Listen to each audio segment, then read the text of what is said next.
Good morning, everyone. My name is Freya. I'm a florist living and working in Oakland, California.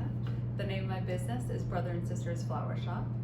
We have been in business for about 5 years as a brick and mortar. I've been in the floral business for about 20, almost 25 years, which I obviously love, or I wouldn't still be in it. So today, very excited to have you join me virtually. It's a little bit different. Normally I'd be looking out at everyone, but I hope you have your morning coffee or tea, and you're all set to take in a demonstration that is geared toward the season that we're in right now, which is fall, heading into the holidays, mainly Thanksgiving, and then obviously Christmas, whatever other holidays you celebrate. So today we'll be doing 3 activities. The first of which is creating a long and low centerpiece, which is perfect for your Thanksgiving table. The second is a round centerpiece or a vintage vase arrangement, nice for a gift, or if you're having a really small, intimate Thanksgiving gathering this year, it's also perfect for a small table, just 4 people or so. And then the third activity we'll be doing today is creating a fall wreath for your door or to give away, something that will start a little bit fresh and dry beautifully. So first I'll introduce the materials and the tools that we'll be using. So most of you probably have all these since you're avid gardeners. Obviously cutters, like hand pruners. Florist knife, which isn't necessary, but a lot of times that's helpful for cutting things at a sharp angle. For the wreath, we'll be using a fine gauge wire. This one is, I want to say it's 18 gauge. Anyway, fine gauge paddle wire. Wire cutters. And I will be preheating my glue gun, really helpful for some of the dried elements on the wreath. And then our various containers. For the long and low arrangement, we're going to use a nice ceramic, clean, kind of attractive. And then for the vintage vase arrangement, we'll be using a vintage vase. So first part, we'll get started with the long and low centerpiece. So I'll be using some seasonal flowers. Definitely some rusts and oranges, but not too garish, kind of some subtle colors to make it a little more modern feeling. So chrysanthemums, these are really pretty. Floribunda, lots of flowers on a stem, long lasting, as you know.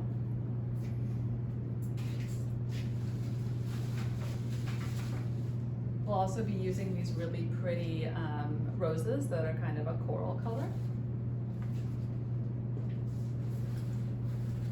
Something seasonal that you have probably growing in your garden right now is the vintage fall hydrangea. It gets the really pretty colors this time of year, it dries beautifully. We'll be using that as well. For accent elements, we'll be using hypericum. Looks like a berry. People call it coffee berry, but it's not. It's actually a bud, but they stay really nice and shiny and cute like that.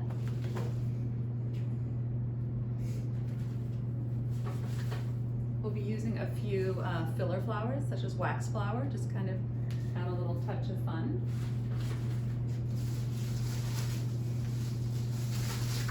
The various greenery will include seeded eucalyptus, grows locally, really pretty.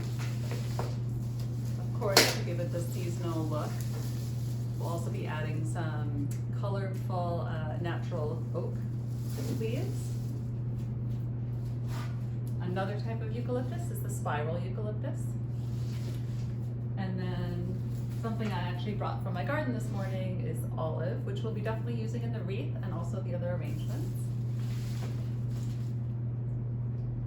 And then for the wreath, we'll be using things like the pepperberry, which are really fun and cute, and other dried elements. So first, we'll start with the centerpiece. Perfect for a long table. We'll make it low so people can see over it.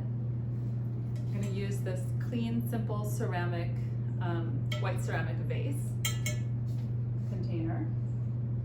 You probably all know floral foam. I've soaked it.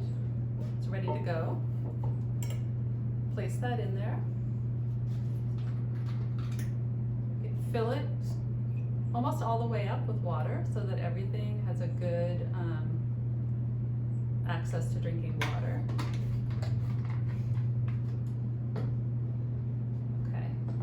So the first thing we're going to do is establish the shape, which will be, imagine this is for a table of 8 to 10 people, so it'll be oblong, of course, and low so people can see over it. So the ends will start by adding longer elements to the end.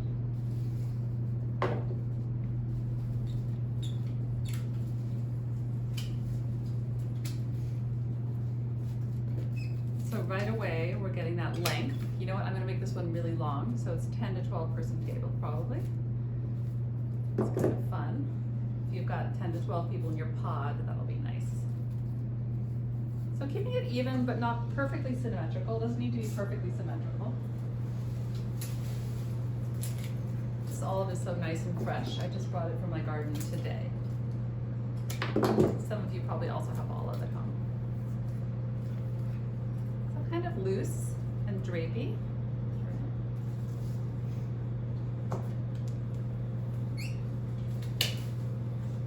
In my opinion, arrangements that have at least 3 different kinds of foliage are the most interesting. So you create that base layer of just really beautiful texture, and it has this really pretty silvery backside to the leaves. Just continuing to build, not making everything super, super compact, leaving lots of space because we're going to add a lot of elements. It's going to keep adding interest to the arrangement. So you can keep turning it, looking at the different sides, making sure every side is getting a little bit interesting. Shorter pieces on the top, short enough that you can see the person you're talking to at the table. Now I'll go in with my seeded eucalyptus, which also has that really nice drape, and it covers the edge of the container.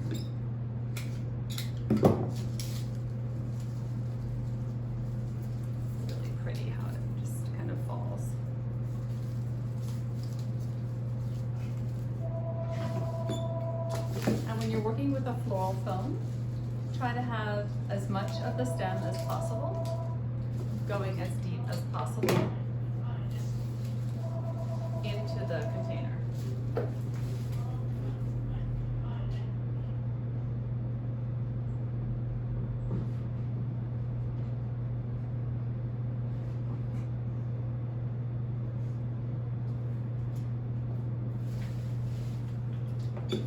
So continuing to build with a pretty drapey seeded eucalyptus.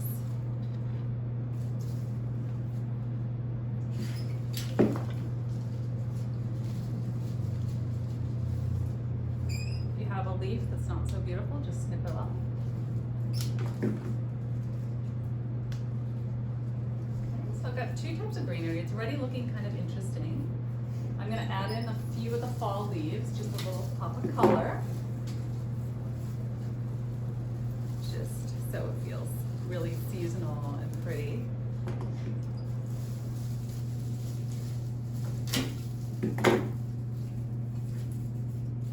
You don't need too many, and you don't want to compress them. They're kind of a delicate leaf, but just add that depth of the color. We've still got plenty of space where we can insert more flowers later. Just really pretty colors right now. Okay, and I don't need to add much more, but I still want to add a little of the spiral eucalyptus, just because it has this nice kind of flatness, and it'll help cover some of the oasis.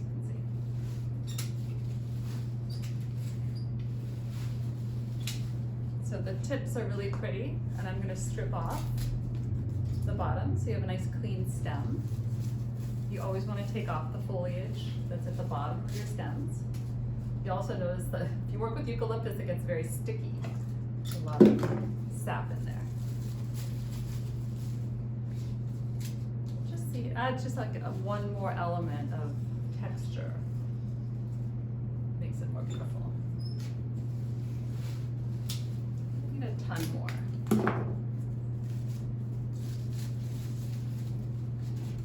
So you've got kind of this nice cascading shape out here. I feel pretty good about it, and there's not too much of the floral foam showing because you don't want to see that. It's not beautiful. Just oops, there's a structure, one more piece. Okay, so it also smells really good with eucalyptus. Okay, so now I've already got a really nice shape. The hard work is done, now comes the fun, adding the ornamentation. I'll add a little bit of the fall eucalyptus, not too much, because this is already looking really full. Just kind of low and compact. These colors are so pretty. This time of year they turn burgundy and blues and greens. You can dry them when you're finished with your centerpiece. Just place them asymmetrically. So the next item we're going to add are these nice fall mums, the floribunda. So they have lots of blooms on one stem. It's another really sturdy flower. It's going to bring out that really pretty like rust color. The leaves, pick up the color of the leaves. It's really pretty. And as you know, these can last 2 weeks. They last forever. Just keep the water changed. Okay, and there's like a little sparkle in the gold in the center of those. It's really pretty. Again, pulling off all the leaves, because the leaves take the energy of the flower. We don't want it to go to the leaves. We want it to stay with the flower as it drinks the water. You over here, not too symmetrical.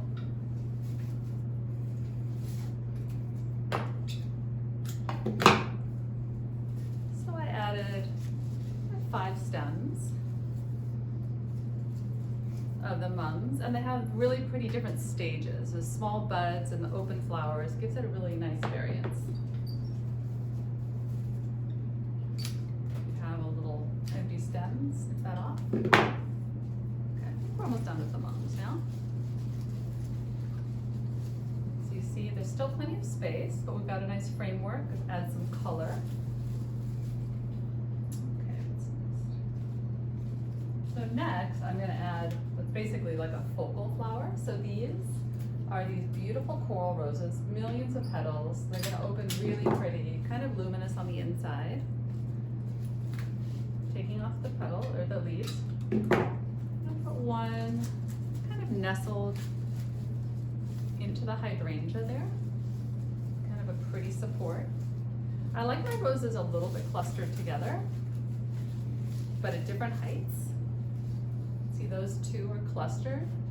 And a rule of uneven numbers is good. You don't have to strictly adhere to that, but it does make a lot of sense, just design-wise, to go with 3 rather than 2 or 4. So those are clustered kind of together, and then I'll put another cluster over here, kind of asymmetrical again. And these roses are so nice because they open just forever. They have so many petals.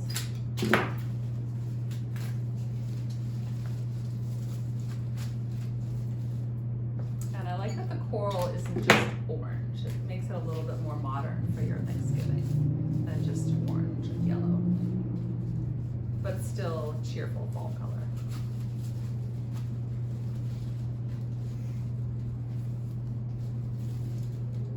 So I basically placed 2 clusters of the roses. It's got a kind of a nice undulating feel, lots of things that are coming out, little tendrils, things going in, different heights. So next I'm going to add the hypericum, and I have 2 different colors. I haven't decided yet which one to use. I'm going to look at it. This gets lighter and this gets darker. I'm feeling like I want to add the richness and the depth of the darker hypericum. And it's just, I always think of it as adding like a little jewel, like a necklace or an earring or something. It adds a little like shine, which is just a beautiful, almost like a finishing touch. It adds a lot of nice contrast with the lighter roses. I'll turn it again. The way the rose is sort of luminous and against this dark hypericum looks really pretty together. Also picks up some of the depth of the darker parts of the hydrangea. Just beautiful shape too. More piece.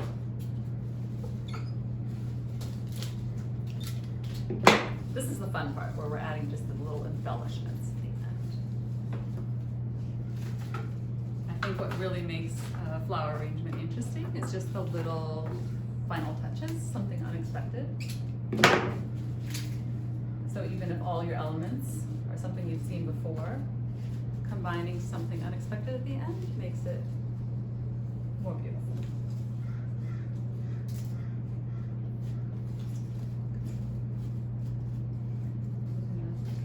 Spritz for now, we're not quite done, but I just want to give a little bit of a spritz.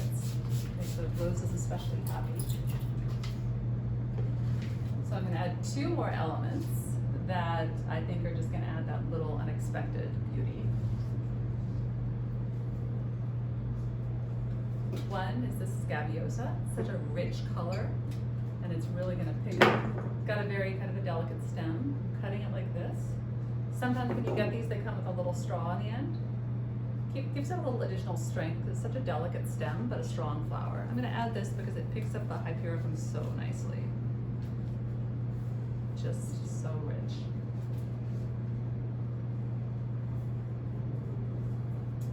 You keep the little straws on. Cut them with a knife.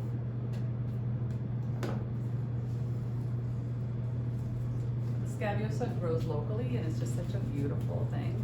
They also come in like a soft fleshy color, white, lavender, different types you might have in your garden, like a butterfly, Scabiosa, little extra petals on it. This is the pincushion. So here's an interesting thing. When you're working with the floral foam, sometimes it's hard to get in there, especially with a delicate stem. So I'm going to sort of pre-drill a hole by taking a sturdy stem, the Hypericum stem, cut that. This is like a stick, so I'm going to make the hole first and then carefully insert more delicate stem into that hole so it's basically sitting in the water. And that's something that's great to use with things like ranunculus or anemones, something that has a soft stem. You want to make the hole first, and then it can just rest in there and still drink the water instead of breaking off.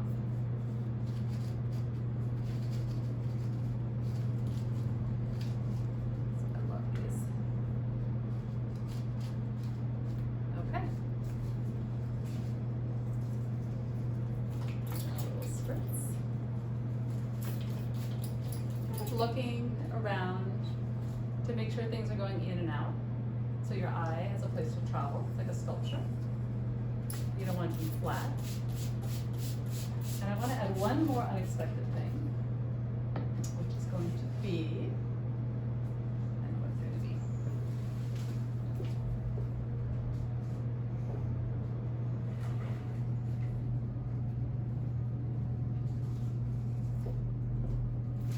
Something from a local grower. These are poppy pods, really pretty. They dry beautifully too. So you probably have some of these in your garden as well. Really sturdy. But just such a beautiful little sparkly shape, almost like a little star at the end. I'm adding that in just to bring in the light green on top of all this richness. You can see just starting adding a couple. They're different shapes, different sizes. Use my knife again to make a sharp cut.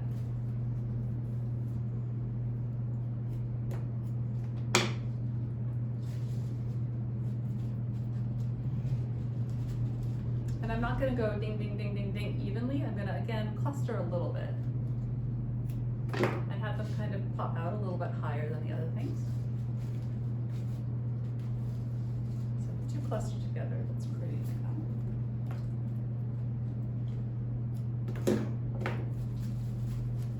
Breaking up the space a little.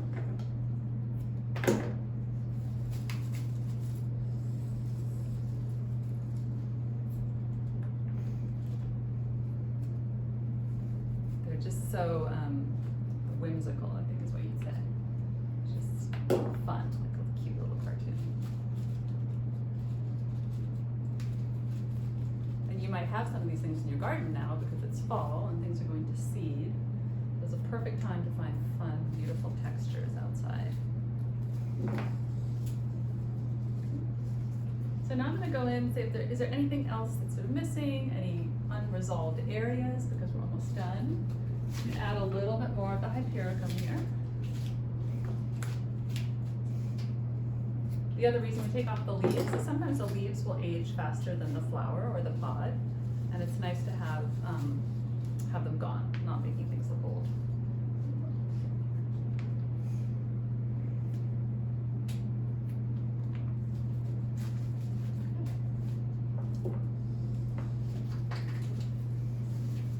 Just kind of filling in any place that feels too unfinished.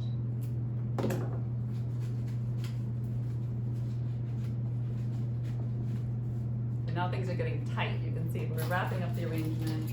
There isn't too much space left to add things. But everything has enough space that it can drink water without getting squished. Okay. All right, voila, ready for your Thanksgiving dining table. So you can easily put 10 people, 12 people, very long table, put your candles around it. It'll be beautiful. Okay, voila. Got it right there. Okay, let's do our next project. Our next project is the round centerpiece in a vintage vase.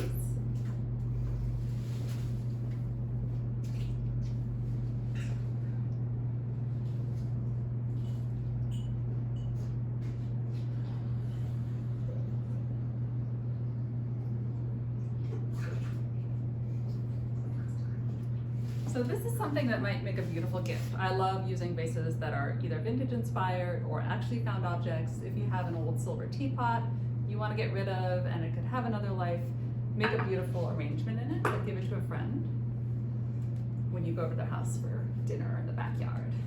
Okay, so I have this beautiful blush vase, really pretty, really luminous. I want to keep that airiness. So we'll start with some of the same ingredients as before and add some different things in.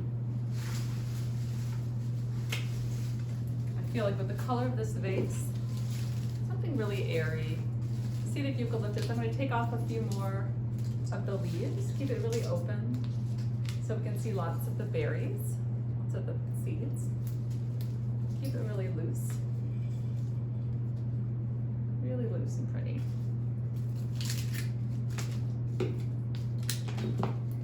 Those. And then something else that feels sort of almost like vintagey, folkloric.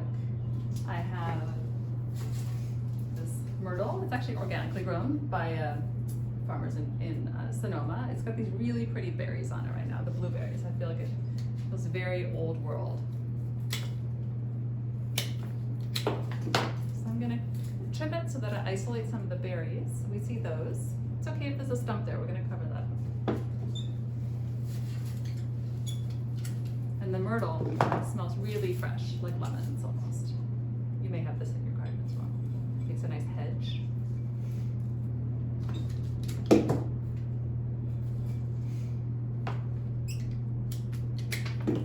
Just love the little berries. I still want to be able to see the vase because the vase is such a pretty thing.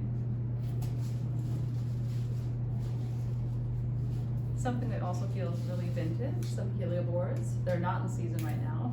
Probably don't have them in your garden. These are imported, but they are beautiful. They can drink water really well, or they can decide not to drink water, and then you just give them a fresh cut. But it's such a pretty color. This blushy purple color. And then it also has the green. Nice combination. I'm going to use my knife to get a really sharp cut. Something like this that really wants to drink water. I want to make sure it has a really good cut. More of a woody stem, you can use your cutters, your loppers, but the delicate stems, use a knife. One little piece here. It's so pretty. You probably have these in your garden in the springtime. So just that little like lavender with the blush is so pretty together.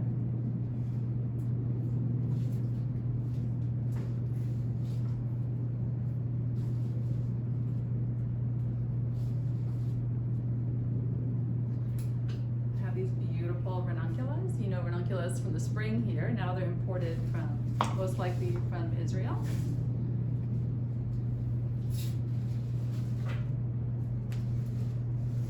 And I have this rose, La Perla, which is also, it smells amazing.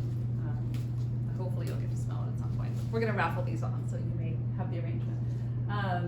And they open beautifully, they have a really pearly pink on the outside and a little bit of a warmer color on the inside. Picks up beautifully the ranuncula, picks up beautifully the vase.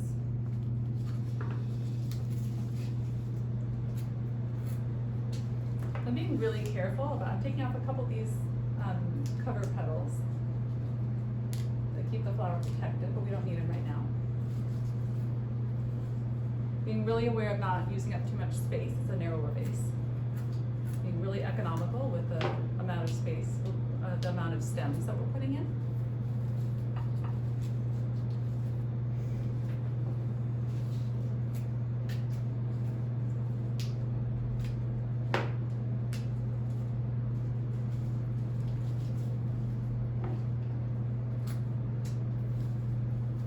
Feeling a little too ding ding ding, so I cut that one shorter. So you can still see the color of the vase in the background. So the ranuncula is a very long lasting flower. You want to clean up the outside. If there are some petals that are done, you just trim them off. They will keep blooming. Really nice sharp cut. Really beautiful little ranuncula. I've been amazed how long ranunculus stay when they look like they're fully bloomed. And they just keep going. Beautiful shape.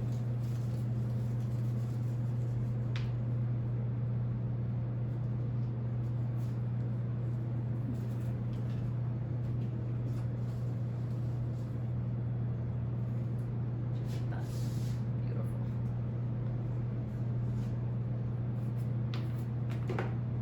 This little bud, it's just so pretty and cute, just standing up there.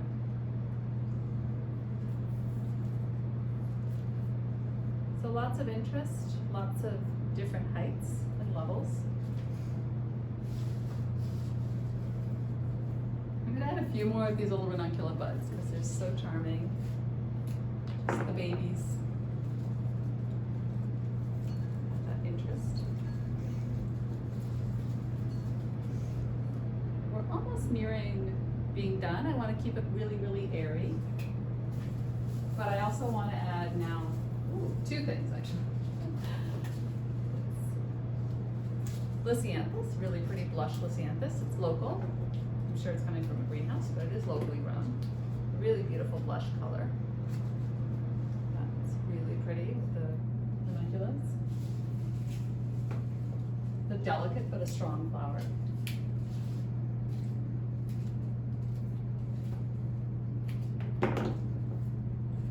Lysianthus traditionally was always purple and lavender, and now we have lots of other interesting colors that are being planted and raised and bred, propagated. Okay, so that's another really pretty blush, really elegant stem. I have these beautiful grasses, the millet. So this is sort of like the final step, adding the really, really interesting elements. I'm stripping away the leaves, they're too heavy for this vase. But the millet itself is a beautiful drape, a beautiful bright green color, like a pea green, really, really pretty.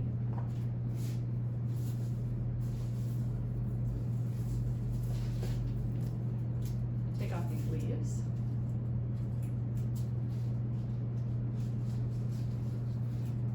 And there's one that's a little bit less mature, a little bit more delicate and pointy. I'm gonna put that one in the top here.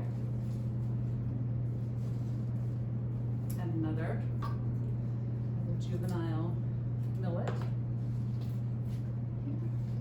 See, everything is so open and airy, and you can still see the color of the vase. Because these leaves will dry soon and look really rustic, which might be good in some type of arrangement, but I don't want it in this vintage vase. And then the final little thing that's really fun, they're actually dried, very popular right now, very trendy. Another grass, the bunny tails, which you can also grow in your garden, of course. Easy to grow, but very trendy. Really charming. They're actually basically dried. These have been recently dried. They're not bleached like some are, which I like better. but it adds that really sweet, soft, whimsical, folkloric, I keep thinking. I don't know why I keep thinking folkloric. It's just really fun. Whimsical. And it's like we're making this beautiful little gift. You know, you could take this as a hostess gift, give it to someone who has too many things and they can just enjoy it. A little bit more, even it out with the bunny tails.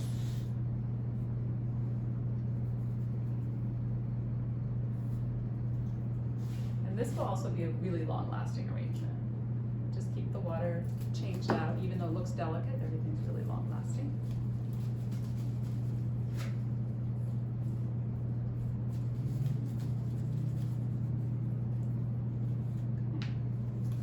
Give it a little finishing spritz.